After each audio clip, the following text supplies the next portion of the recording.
Hello everyone, welcome back to my channel. আজ আমি তোমাদের সাথে এমন একটা রেসিপি শেয়ার করব যেটা তোমাদের হস্টেল লাইফ হয়তো একটু ইজি করে দিতে পারে।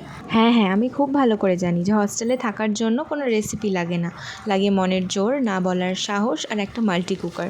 ঠিক বললাম তো? আমার মাল্টি কুকার আছে বলে আমি কিন্তু ইন্ডাকশনওয়ালাদের উপরে কোনো রকম হিংসা করছি না। ইন্ডাকশনওয়ালারাও এটা ট্রাই করতে পারে। আমার মতো ল্যাদখোর পাবলিকের কাছে বাসন মাজা হচ্ছে সব থেকে বড় টাস্ক। তাই প্রথমেই পনির আর সবজিগুলোকে একে একে কেটে নিয়েছি। দেখো, তুমি যত বড়ই ল্যাদখোর হও না কেন, কিছু সবজি তোমাকে দিতেই হবে, যেমন ক্যাপসিকাম, টমেটো আর আলু।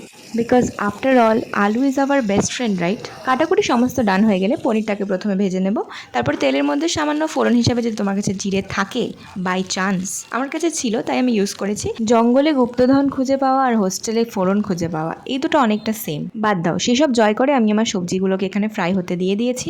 তারপরে তোমার খাজানা থেকে, মানে তোমার মশলার খাজানা থেকে তোমার কাছে যা যা মশলা অ্যাভেলেবেল আছে দিয়ে দিতে পারো। এবার প্লিজ কালো জিরে দিও না। By the way, I hope you understand the difference between kalo jeera and black pepper, right? Never mind. Skip. Add salt. And then let's add our hero ingredient, which is পনির। হ্যাঁ ভাই, আমি বাঙালি, আমি পনির বলি। পনির বলতেও পারি, but I will say paneer. Any problem? At this point আমার মনে হয় এটা রেসিপি ভিডিও কম আর র্যান্ট ভিডিও বেশি হয়ে যাচ্ছে, আর আমি ভয়েস ওভার দেওয়ার সময় সব গাড়িগুলো আমার ব্যাকগ্রাউন্ড থেকে যেতে হচ্ছে।